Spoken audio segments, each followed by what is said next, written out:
자, 배경하고 컬러를 표현하는 방법에 대해서 알아볼 건데, 배경과 색상 표현.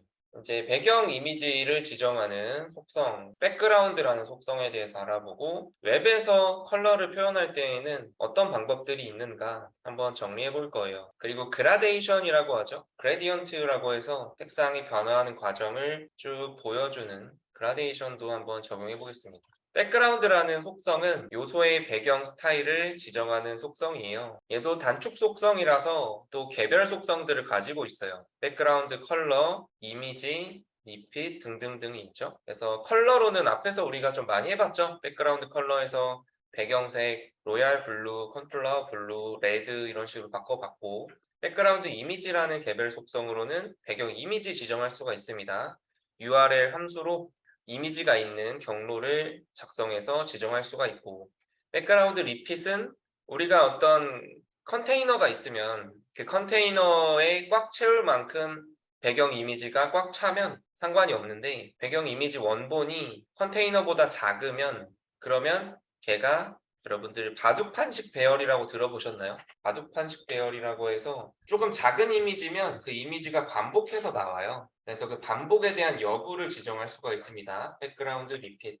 백그라운드 어태치먼트는 이 배경 이미지가 스크롤 되게 할지 아니면 고정되게 할지 여부를 지정할 수가 있어요. 백그라운드 포지션은 이미지의 시작 위치를 탑으로 할 건지 바텀으로 할 건지 레프트로 할 건지 이미지의 배경 이미지 위치를 지정할 수가 있습니다. 백그라운드 사이즈로 100픽셀, 200픽셀 해서 크기를 지정할 수가 있습니다. 자, 웹에서 색상을 표현하는 방법은 표에 나와 있는 것처럼 이런 방법들이 있어요. 그래서 지난번에 우리가 샵 11 F A J A E 이런 식으로 해서 16진수에 256색을 16진수로 6자리로 표현한 색상 코드 이렇게 나타냈었죠. 000000이면 이제 검은색이 나올 거고, FFFFF면 흰색이 나올 거예요. 그래서 이 컬러 표현을 맨 처음 두 자리는 레드, 세 번째, 네 번째 자리는 그린, RGB죠.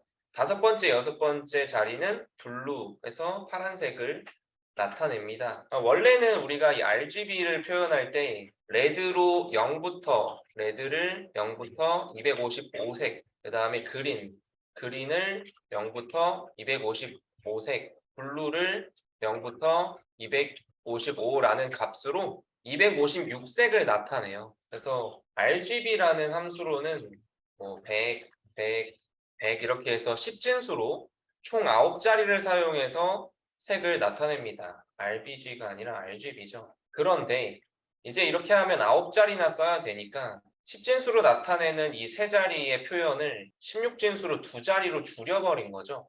얘를 줄이면 더 값이 나올 거예요. 두 자리로. 그리고 레드도 두 자리, 그린도 두 자리, 블루도 두 자리 해서 9자리로 나타낼 10진수의 값을 16진수 6자리로 줄여서 짧게 표시해준다. 색상 코드를 사용해서 나타낼 수도 있고, 컬러 이름도 있어요. 블랙, 레드, 옐로우, 로얄, 블루 등등 있습니다. RGB 함수를 쓰면 레드, 그린, 블루를 0부터 255, 10진수로 표현해서 쓸 수가 있고, RGBA 함수는 맨 마지막에 투명도가 붙어요. 알파 값 투명도가 붙습니다. 0.0부터 1.0 사이. 0으로 가면 이제 아예 안 보이는 거고, 1로 가면 가장 불투명하게 돼요. HSL은 색조, 채도, 밝기를 나타내는 함수예요. 그래서 색조는 이제 우리가 그냥 절대 크기 숫자로 나타내는데, 채도하고 밝기는 퍼센트로 나타낸다. 그리고 HSLA도 마찬가지로 맨 마지막에는 투명도, 알파 값 투명도를 사용합니다. 그래서 색상 코드는 이렇게 사용이 돼요. 000000이면 블랙, FFFF면 화이트가 되는데, 그래서 각 자리 첫 번째 두 자리는 레드, 세 번째, 네 번째는 그린, 다섯 번째, 여섯 번째는 블루로 해서 색상 코드가 나타난다. 그래서 16진수 표기법은 이렇게 됩니다. 16진수는 1부터 9까지는 똑같이 나타내는데, 16진수에서는 10을 A, 11을 B, 그리고 마지막 15를 F로 나타내요. 거기서 한 자리가 더 증가하면 앞에 한 자리가 올라가는 거죠. 1이 더해지면, F에서 1이 더해지면 16진수의 앞에 한 자리가 올라간다. 자, 그래서 간단하게 오른쪽에 표 보면 A5라고 하는 16진수를 10진수로 변환한다라고 하면 이렇게 돼요.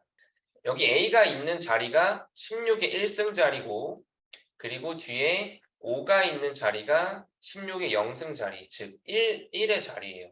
그래서 A에다가 16을 곱하고 5에다가 1을 곱해서 그 수를 더하면 이제 10진수로 바꿀 수가 있어요. 그런데 A는 얼마라고 했죠? A는 10진수로 나타내면 10이 된다. 그렇죠? 그래서 A를 10으로 바꿔서 쭉 곱해서 정리해주면 더해주면 165가 나와요.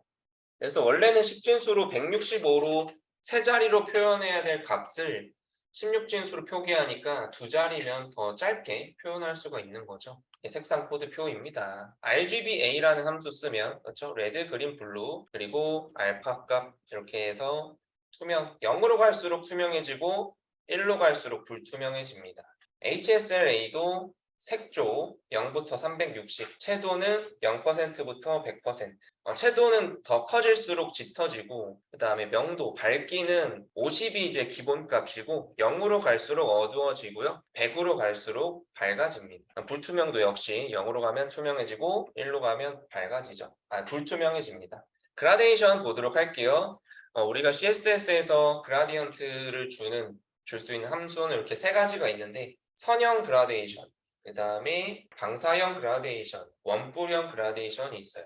그래서 선형 그라데이션은 리니어 그라디언트라고 해서 이렇게 지정할 수가 있습니다. 그라데이션은 색상이 변해가는, 컬러가 변화하는 과정을 보여주는 거예요. 그러면 빨간색에서 주황색으로, 주황색에서 파란색으로 그 색상이 최소 몇 개? 2개 이상 지정이 돼야 돼요. 그래서 컬러 브레이크 포인트, 색상 정지점을 최소 2개 이상 지정해서 우리가 그라데이션을 만든다. 리니어 그라디언트라는 함수 안에는 어떤 방향으로 그라데이션을 할지 지정하고 처음 색상 정지점, 그다음에 끝나는 색상 정지점을 작성해줘서 우리가 그라데이션을 적용해 줄 수가 있어요. 밑에 보면 방향을 지정하는 것들이 나오죠. 아래쪽으로 향하는 방향, 위쪽으로, 왼쪽으로, 오른쪽으로.